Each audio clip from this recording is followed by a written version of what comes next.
नमस्कार भक्तों, आपका एक बार फिर से स्वागत है हमारे चैनल भक्ति की शक्ति में। जय श्री कृष्ण भक्तों, जय श्री हरि विष्णु, जय एकादशी माता। भक्तों, आज हम सुनाने जा रहे हैं उत्पन्ना एकादशी की वह अद्भुत रहस्यमयी और अत्यंत पवित्र कथा जो स्वयं भगवान श्री कृष्ण ने धर्मराज युधिष्ठिर को सुनाई थी। इस बार उत्पन्ना एकादशी 15 नवंबर यानी कि आज शनिवार के दिन पड़ रही है। इस पावन तिथि पर सभी गृहस्थ जन और वैष्णव भक्त उपवास करेंगे तथा भगवान श्री हरि विष्णु की आराधना करेंगे।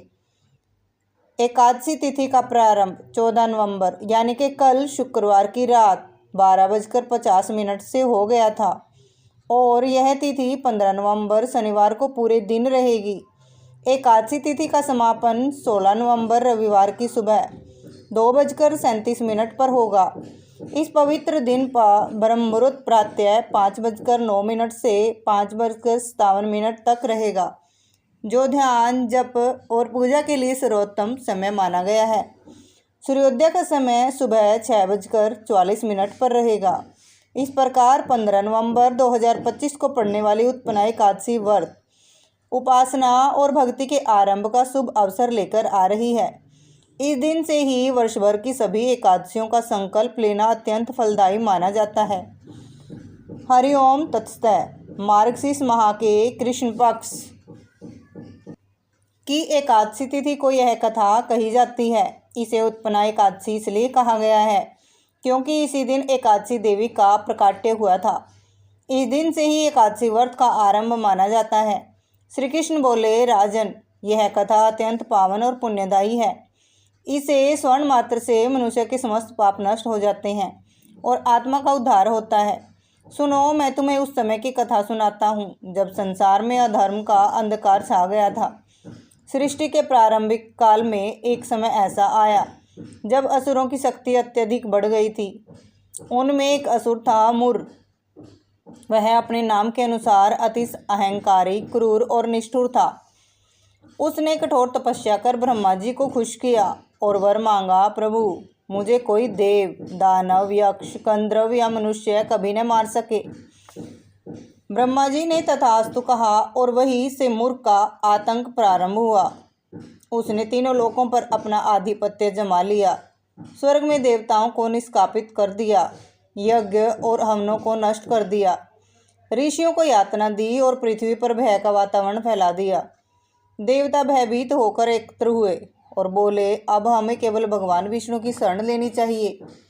देवगुरु बृहस्पति के नेतृत्व में सभी देवता क्षीर सागर पहुँचे, जहाँ भगवान विष्णु शेषशय्या पर योग निद्रा में विश्राम कर रहे थे।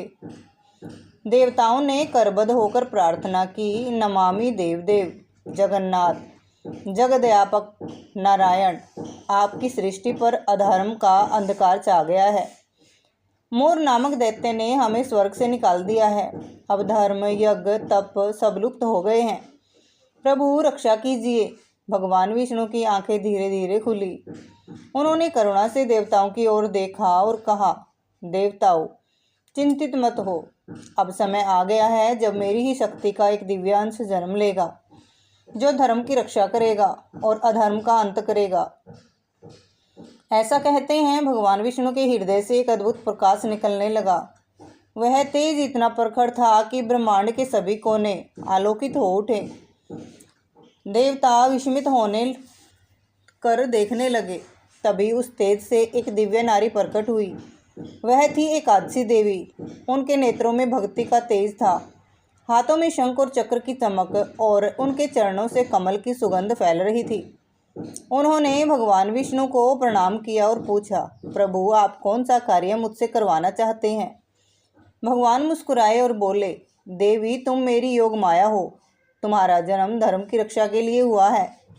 तुम जाओ और उस मूर्ख दैत्य का नाश करो। देवी ने सिर झुकाया और आकाश में उठकर युद्धभूमि की ओर चली गई। जिस ओर वे बढ़ी, वहां का आकाश एवं विद्युत की भांति चमकने लगा। जब मूर दैत्य ने उस दिव्य तेज को आते देखा तो वह गर्जन करने लगा, कौन है जो मेरे साम्राज्य में बिना अनुमति प्रवेश कर रहा है? देवी ने शांत स्वर में कहा, मैं धर्म की दूत हूँ, सत्य की शक्ति हूँ। तुम्हारा अत्याचार अब समाप्त होने वाला है। मुर क्रोधित हो उठा। उसने अपने असुरों को आदेश दिया, इस नारी को पकड़ो और दासियों की भांति मेरे महल में लेकर आओ। असुर सेना देवी की ओर दौड़ी, परंतु जैसे ही वे समीप पहुंचे, देवी की आंखों से दिव्य अग्नि प्रकट हुई और वे असुर उसी क्षण भस्म हो गए। अब मुर स्वयं युद्धभूमि में उतरा। उसने अपने अस्त्र शस्त्र चलाए, गदा, तलवार, भाला, बाण, किंतु देवी के तेज के आगे वे सब जलकर नष्ट हो गए। देवी ने अपने हाथ में चक्र उठाया और एक ही प्रहार में मुर का मस्तक काट डाला। पृथ्वी पर शांति छा गई। देवताओं ने आकाश से पुष्प वृष्टि की, गंधर्वों ने गीत गाए और भगवान विष्णु प्रकट होकर बोले, देवी, तुमने धर्म की पुनर्स्थापना की है। अब तुम सदा मेरी आराध्या बनोगी। तुम्हारा नाम रहेगा उत्पन्ना, क्योंकि तुम मार्गशीर्ष कृष्ण पक्ष की एकादशी को उत्पन्न हुई हो। जो भी मनुष्य इस दिन व्रत करेगा, उसके सारे पाप नष्ट होंगे और वह मोक्ष प्राप्त करेगा। यह कहकर भगवान विष्णु ने उसे वरदान दिया कि जो इस एकादशी की कथा स्मरण करेगा, वह भी तुम्हारे समान पवित्र होगा। युधिष्ठिर ने यह कथा सुनकर कहा, प्रभु, यह अद्भुत है। तो क्या यह तिथि एकादशी माता का जन्म दिवस मानी जाती है? श्री कृष्ण बोले, हाँ राजन, इस दिन से एकादशी का व्रत प्रारंभ करना अत्यंत शुभ होता है। जो व्यक्ति इस दिन भगवान विष्णु का स्मरण कर उपवास रखता है, वह पापों से मुक्त होकर विष्णु लोक को प्राप्त होता है। जो रात्रि में जागरण करता है, दीपदान करता है, हरि नाम का कीर्तन करता है, उसके कुल के पितृ भी स्वर्ग में स्थान पाते हैं। इस कथा को सुनने मात्र से मनुष्य का हृदय निर्मल हो जाता है और यदि कोई इसे श्रद्धा से पालन करे तो उसके जीवन में भय, रोग और संकट सदा दूर होते हैं। इस दिन तुलसी दल से विष्णु पूजन, दान, दीपदान और भक्ति गीतों का महत्व अत्यधिक माना गया है। अतः भक्तों, उत्पन्ना एकादशी केवल उपवास की नहीं, बल्कि एक नई शुरुआत का प्रतीक है। यह दिन स्मरण कराता है कि जब भी संसार में अधर्म बढ़ता है, तब ईश्वर अपनी किसी न किसी शक्ति को उत्पन्न करते हैं ताकि सत्य और धर्म की विजय सुनिश्चित हो सके। इसलिए इस दिन भक्ति, संयम और साधना का आरंभ अवश्य करें। प्रभु विष्णु से यही प्रार्थना करें, हे नारायण, जैसे आपने धर्म की रक्षा के लिए एकादशी देवी को प्रकट किया, वैसे ही हमारे जीवन में भी सत्य, भक्ति और शांति की स्थापना करें। जो श्रद्धापूर्वक इस कथा को स्मरण करता है, उसके जीवन में सुख, समृद्धि और आध्यात्मिक आनंद सदा बना रहता है। हरि ओम तत्सत। जय श्री हरि विष्णु। भक्तों, अब हम सुनने जा रहे हैं उत्पन्ना एकादशी की एक अद्भुत कथा, जिसमें धर्म, सत्य और भक्ति की प्रकाष्ठा देखने को मिलती है।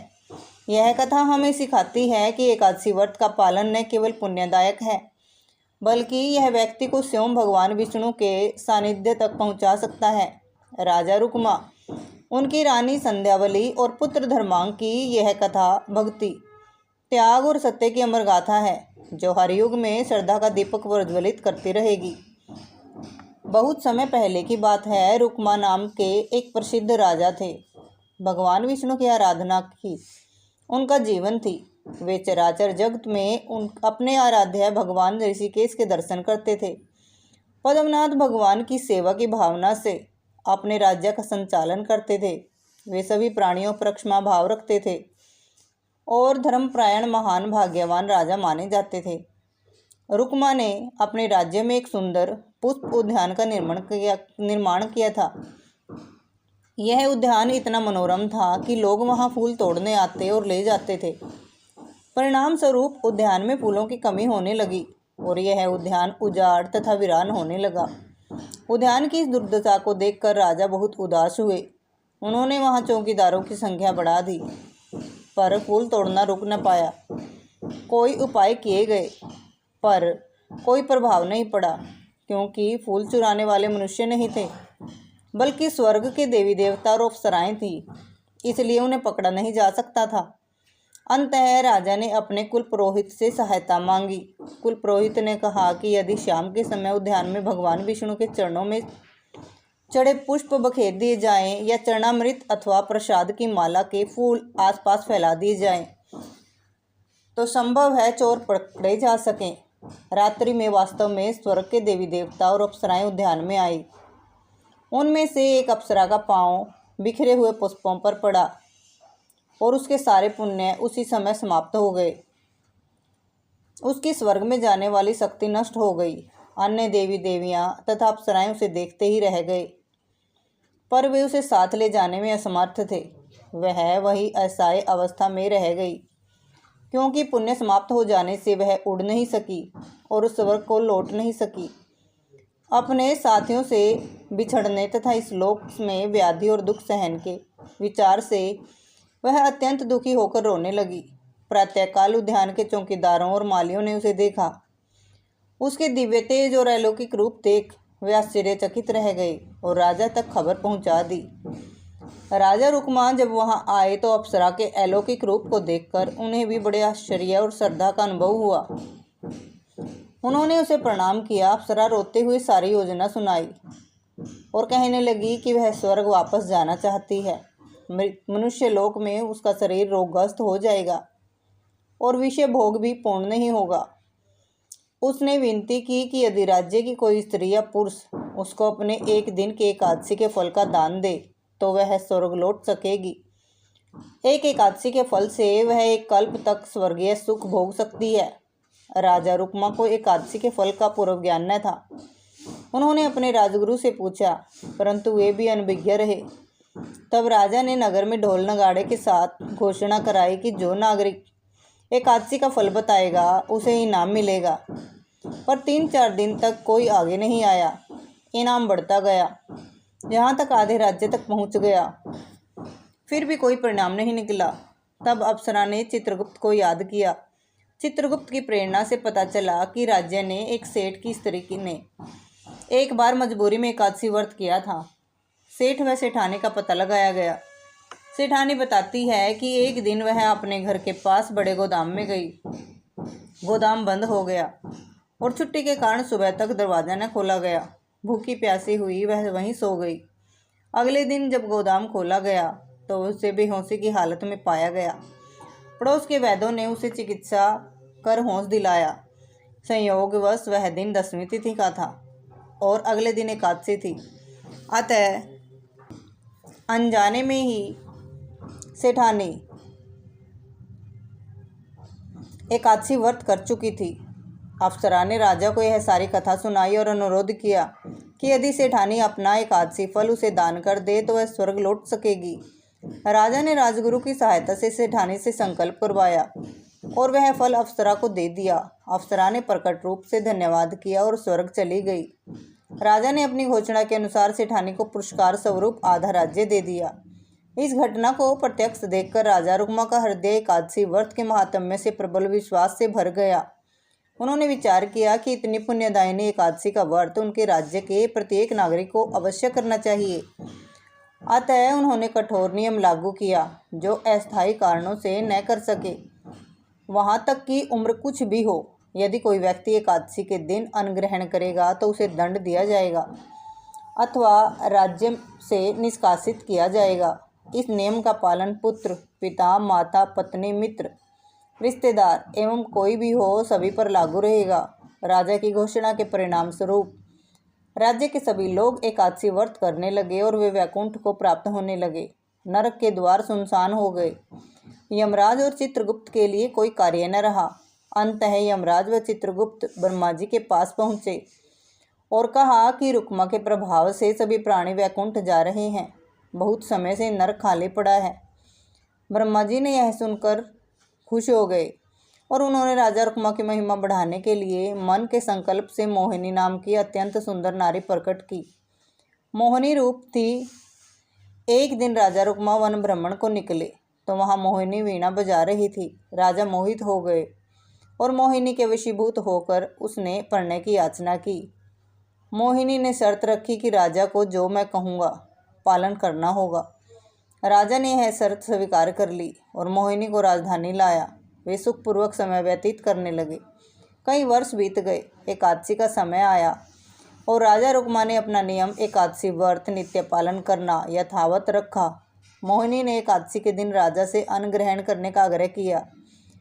राजा ने शास्त्रों के उदाहरण देकर निषेध किया कि एकादशी के दिन अन्न ग्रहण पाप का कारण है। पर मोहिनी नहीं मानी और शर्त याद दिलाकर धमकी देने लगी कि यदि आपने पालन नहीं किया तो मैं आपको त्याग दूंगी।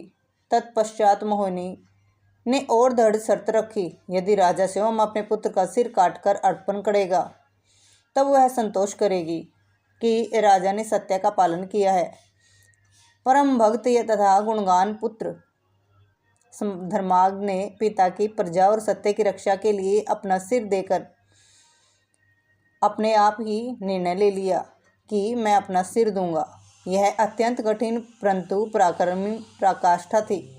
रानी संध्यावली ने अपने हृदय को कठोर कर पुत्र के बलिदान को स्वीकार कर लिया।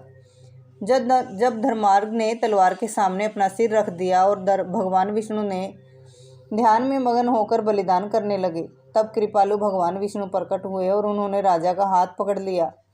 उस समय समस्त देवता और सब लोग चकित रह गए। इस प्रकार रुक्मा, रानी संध्यावली और धर्मांक की भक्ति और त्याग देखकर भगवान विष्णु खुश हुए और सबको आशीर्वाद दिया। बोलिए भगवान विष्णु की जय हो। राधे राधे। जय श्री कृष्णा। भक्तों, ऐसी ही आध्यात्मिक और रोचक कहानियाँ सुनने के लिए हमारे चैनल को सब्सक्राइब करें और वीडियो को लाइक और शेयर ज़रूर करें। जय हो। बोलिए एकादशी माता की जय हो। राधे राधे। जय श्री कृष्णा।